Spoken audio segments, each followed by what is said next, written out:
1000 अश्वमेध यज्ञ का पुण्य फल हम प्राप्त कर लेते हैं। मंदार और शमी ने दोनों ने मिलकर भगवान शिव की आराधना करी और देवादिदेव महादेव ने वर दे दिया, सुनो शमी और सुनो मंदार, यदि कोई भूल से भी आपकी पत्ती, आपका पुष्प मुझे समर्पित कर देगा, सुनो मंदार, सुनो शमी, अगर कोई भूल से भी आपकी पत्ती, आपका पुष्प मुझे समर्पित कर देगा, उसे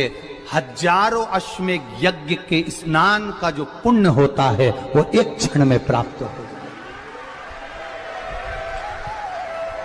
1000 अश्वमेध यज्ञ का पुण्य, 1000 अश्वमेध यज्ञ का पुण्य एक क्षण में प्राप्त हो। ये मंदार, ये शमी, 1000 अश्वमेध यज्ञ का पुण्य एक साथ। शमी की पत्ती देखिए आप लोगों ने, जम के तो बोले जरा, देखिए मंदार पुष्प भी देखा हुआ है। अब शमी की जो पत्ती होती है, उस शमी की पत्ती को भगवान देवादिदेव महादेव पर चढ़ाने का, शमी की पत्ती जो होती है उस शमी की पत्ती को चढ़ाने का एक नियम भी होता है। थोड़ा सावधानी से सुनना इस नियम को, जो आपके जीवन को सार्थक बना सकता है। शमी की पत्ती को चढ़ाने का एक नियम है, बड़ा सुंदर नियम, आपके जीवन में उतारने लगे। महाराज, जब सारा श्रृंगार मेरे देवादिदेव महादेव का हो जाए, बहुत ध्यान से सुनना, ये प्रसंग आया नहीं पहले, आज अगर कुबेरेश्वर बाबा की पावन धरा पर यह प्रसंग निकला है तो उसको ध्यान से सुनिए। पत्ती, शमी की जो पत्ती होती है, उस शमी की पत्ती को कब, कैसे और कहां चढ़ाना चाहिए, और शमी की पत्ती का फल क्या होता है वो भी अपन समझ लें उसको। शमी की पत्ती, संपूर्ण स्नान भगवान का हो जाए, संपूर्ण स्नान आप समझे उसको। जैसे ये शिवलिंग है, जलाधारी, जल निकल कर जाने का स्थान, गणेश, कार्तिकेय, अशोक सुंदरी, जलाधारी मतलब माता पार्वती जी का हस्त कमल, शिवलिंग शिव का स्वरूप, ऊपर जो जलाधारी लगी है उसमें से एक एक बूंद जो पानी नीचे गिर रहा है, जो पानी नीचे गिर रहा है, शिव जी की बेटियां जया, विषहरा, शामली बारी, दौतली, देव, शिव जी की पुत्री बेटियां। जब देवादिदेव महादेव को शमी का पत्ता चढ़ाया जाता है, कब चढ़ाते हैं, जब आपने संपूर्ण जलाधारी को हाथ से साफ कर दिया हो,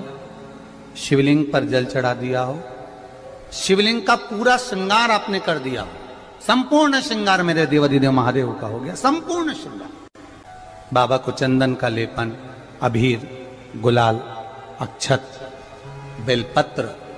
धतूरा, जो भी तुम्हें चढ़ाना है सब कुछ तुमने चढ़ा दिया, सारा श्रृंगार मेरे देवादिदेव महादेव का हो गया। तब शमी की पत्ती को मां जगत जननी की जो जलाधारी है उस पर मात्र स्पर्श कराकर शिव के शिवलिंग पर आखिरी में समर्पित कर देना चाहिए, जिससे हमारी मन की जो कामना है वो मां जगत जननी देवादिदेव महादेव से उनके कानों में श्रवण कर। शमी पत्र का एक बात और स्मरण में रहे, शमी पत्र की बहुत एक बात और अपने स्मरण में लीजिएगा। शमी पत्र की जैसे शिवलिंग, जलाधारी और स्थान, जब बहुत ज्यादा मात्रा में दरिद्रता होती है, बहुत ज्यादा मात्रा में बहुत कष्टमय जीवन, जब तुम्हारी चित्त वृत्ति में आए, जब तुम्हारे मन में आए, धन भी नहीं है, पैसा भी नहीं है, बहुत दरिद्रता का जीवन है, बहुत दुखी जीवन है, तब बेलपत्र और शमी पत्र का प्रयोग जरूर करके देखना। प्रैक्टिकल करने में कुछ नहीं जाता, प्रैक्टिकल करने में क्या जाता है, करके देखना। उस समय पर जैसे वो कहते हैं ना कि कोई कहने वाला कह दे कि महाराज जी, वो एक महाराज प्रवचन दे रहे थे और प्रवचन में देते देते देते देते किसी ने, महाराज जी प्रवचन दे रहे थे कि मदिरा का पान नहीं करना चाहिए, नहीं पीना चाहिए, गलत है, नाली में पड़ा होता है, व्यसन में पड़ा होता है, ऐसा पान ना करो। एक महाराज का पेचेन वाला खड़ा हो गया, उसने खड़े होकर कह दिया, ओ महाराज तुम इतनी बड़ी बड़ी बात कर रहे हो, तुम्हारा सगा भाई तो पी के नाली में पड़ा, गटर में पड़ा। महाराज जी को क्रोध नहीं आया, में गिरते हैं, गटर में पीट गिरते हैं, मेरा भाई प्रैक्टिकल करके दिखा रहा है कि मत पिया। प्रैक्टिकल वाली बात है, एक बार जीवन में प्रैक्टिकल कर कर देखना, प्रैक्टिकल करना।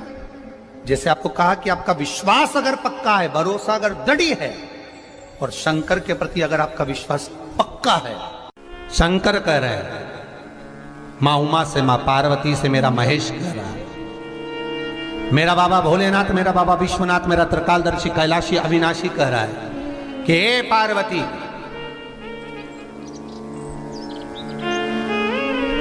एक के बाद उस बेल की महत्वता देखिए, जो बैसाख महीने में बाबा शंकर को जो चढ़ाया जाता है, और 1000 अश्वमेध यज्ञ का पुण्य फल हम प्राप्त कर लेते मात्र एक फल चढ़ाकर, मात्र एक फल चढ़ाकर। हे पार्वती, संसार का मनुष्य जब मुझे वो बेलपत्र समर्पित कर, वो बेल का फल समर्पित करता है, पार्वती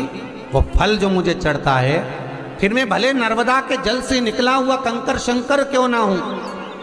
फिर चाहे मैं गंगा के जल से निकला हुआ कंकर शंकर क्यों ना हूं, चाहे फिर मैं यमुना के जल से निकला हुआ कंकर शंकर क्यों ना हूं, चाहे मैं सरयू के जल से निकला हुआ कंकर शंकर क्यों ना हूं, चाहे मंदाकिनी के जल से निकला हुआ कंकर शंकर क्यों ना हूं, ए पार्वती, फिर जो भी शिवलिंग पर वो बेल समर्पित होता है, वो बेल उठाकर जीव अपने कार्य में ले सकता है। ये माँ उमा से कह रहा है। तो उस बेल की महत्वता जानेंगे। अब अपन उस बेल को जानने के लिए वापिस स्कंद पुराण में चले, तो स्कंद पुराण में लिखा हुआ है कि जो बेल बैसाख के महीने में शंकर को चढ़ाया जाता है, वो बेल का फल उठाकर रख लिया जाता है। बैसाख के महीने में उस चढ़े हुए, बाकी के आपको बेल का फल खाना हो तो बात दूसरी, पर चढ़ा हुआ जो बेल का फल है वो पूरा बैसाख नहीं खाना। बैसाख के बाद में अगला जो महीना आए, उस महीने के अंदर उस फल के अंदर का गुर्दा निकालकर उसको सुखा लीजिए, और सुखाकर जिस व्यक्ति को पथरी की बीमारी हो और जिस व्यक्ति को पेट में बहुत भोजन पचता ही नहीं है, पूरा शरीर पाचन क्रिया बेकार हो गई, उस व्यक्ति को केवल 7 दिन तक शंकर पर चढ़ा हुआ वो बेलपत्र प्रदान कर दीजिए। पथरी भी बाहर और पाचन क्रिया भी ठीक, जिंदगी भर तकलीफ नहीं। उस बैसाख में उस फल की इतनी महत्वता बाबा भोलेनाथ स्कंद पुराण, लिंग पुराण, नर्मदा पुराण, पद्म पुराण के अंतर्गत, शिव महापुराण के अंतर्गत वर्णन कर, उसकी महत्वता है। वो बेल का फल साधारण नहीं हो सकता। अब मंदार का जो पुष्प होता है, आंकड़े का जो फूल होता है, एक सफेद कलर का भी होता है और एक गुलाबी कलर का भी होता है। देखा है आप लोगों ने? बोलो, जम के बोलो, देखा है ना? गुलाबी कलर का जो पुष्प होता है वो आप मंदार का, आंकड़े का जो गुलाबी कलर का पुष्प होता है, आप टीवी पे देख रहे होंगे, एक सफेद देख रहे होंगे, एक मंदार का गुलाबी फूल, नीला कलर का फूल देख रहे होंगे। जो नीला कलर का जो पुष्प होता है, गुलाबी कलर का जो आंकड़े का फूल होता है, प्रयास करना, जब किसी विषम परिस्थिति में फंस गए, विषम परिस्थिति, जब आपको लग रहा है कि मुझे बहुत भय लग रहा है, कुछ बुरा होने वाला, आपको लग रहा है आज मेरी उल्टी आंख बहुत फड़क रही है, कुछ गड़बड़ होने वाला है, आपको लग रहा है मेरी सीधी आंख फड़क रही, कुछ गड़बड़ होने वाला है, तब केवल वो नीला जो गुलाबी पुष्प है मंदार का, उसको कहीं से लाकर शिवालय में अशोक सुंदरी वाली जगह पर स्पर्श कर कर शिवलिंग पर आप चढ़ा दीजिए। आपकी विषम परिस्थिति कैसी भी होगी, वो रास्ता बनाकर बाहर निकल जाएगी। आपको फंसना नहीं, परेशान नहीं। मंदार आंकड़ा, सफेद आंकड़े का पुष्प भी भगवान शिव को समर्पित होकर, जैसे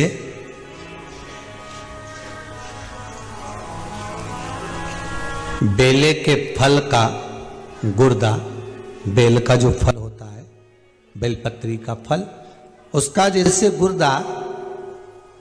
उसके अंदर का जो भाग होता है बेल का, वो गुर्दा, उसको अग्नि में जलाकर उसकी भस्म तैयार कर कर छान कर जब जब आपके यहां विद्वान ब्राह्मण शिव जी का अभिषेक कराते हैं, पूजन कराते हैं, तो उसमें लिखते हैं पूजन के साहित्य में, बेलपत्री, धतूरा, दुर्वा, ये उसमें नीचे लिखेंगे भस्म, लिखते कि नहीं लिखते? लिखते हैं ना, भस्म अभिषेक में चाहिए रहती है। तब उस भस्म का थोड़ा सा भी भाग आप अगर शिव को समर्पित कर रहे हो तो ये जान लें कि शंकर मनवांछित फल प्रदान कर रहे हैं, शिव फल प्रदान कर रहे हैं।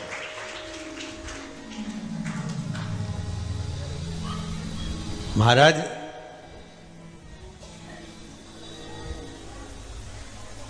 बेलपत्री के वृक्ष के नीचे बैठकर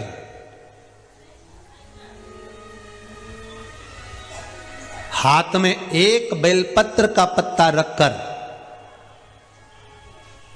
आप पंचाक्षर मंत्र नमः शिवाय, ओम नमः शिवाय या श्री शिवाय नमस्तुभ्यम या महामृत्युंजय मंत्र का स्मरण कर रहे हो, पर डंडी का भाग अपनी ओर, बेलपत्र की बीच वाली पत्ती का भाग बीच वाली उंगली की ओर रखकर अगर आप स्मरण कर रहे हैं और अपनी कामना कर कर बेलपत्री के वृक्ष के नीचे बैठकर उस पत्ते को सम्मुख रखकर बाबा से विनय कर कर एकांत में उस बेलपत्री के वृक्ष की छांव में, बेलपत्री के वृक्ष की छांव आप कामना कर कर उस पत्ते को शंकर भगवान के ऊपर समर्पित कर रहे हैं, तो ये जान कर रखें कि पार्वती और शिव का मिलन करवा रहे हैं और अपनी मनवांछित फल कामना पूर्ण करवा रहे हैं। क्योंकि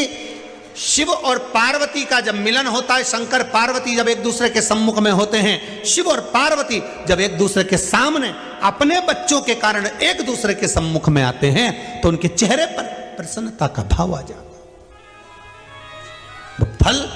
मनवांचित फल की कामना आप जिस कामना के लिए कर रहे हो, विवाह के लिए, नौकरी के लिए, सर्विस के लिए, व्यापार के लिए, रोग मुक्ति के लिए, आप जिस कामना से कर रहे हो,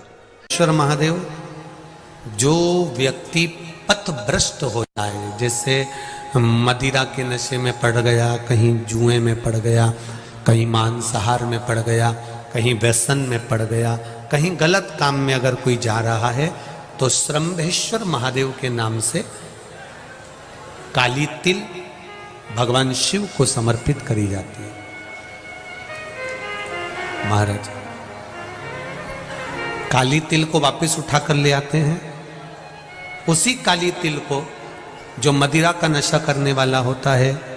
या जो गलत व्यसन में डूबा हुआ होता है, उसको वो सुबह के समय अगर नहीं खाता तो भोजन के साथ उसको दिया जाए। श्रंभेश्वर महादेव, एक बेलपत्री का भी बहुत अच्छा प्रयोग है श्रंभेश्वर महादेव का, मदिरा पीने वालों के लिए, मांसाहार, व्यसन में, जुए में, वेश्यावृत्ति में, पर नारी में, गलत जगह पर जो डूबे रहते हैं उनके लिए। पहले की कथा में उसका वर्णन किया है बेलपत्री का। श्रंभेश्वर महादेव, एक बार शरणागति लेना चाहिए, श्रंभेश्वर महादेव का पूजन करना चालू कर देना चाहिए। कई लोग कहते हैं महाराज जी ये श्रंभेश्वर महादेव का मंदिर कहाँ मिलेगा, हम कहाँ पूजन करने जाए? कहीं नहीं जाना, तुम्हारे घर के पास में जो शंकर जी का मंदिर है वहीं जाओ, उसी देवालय में, उसी मंदिर में जाओ। श्रंभेश्वर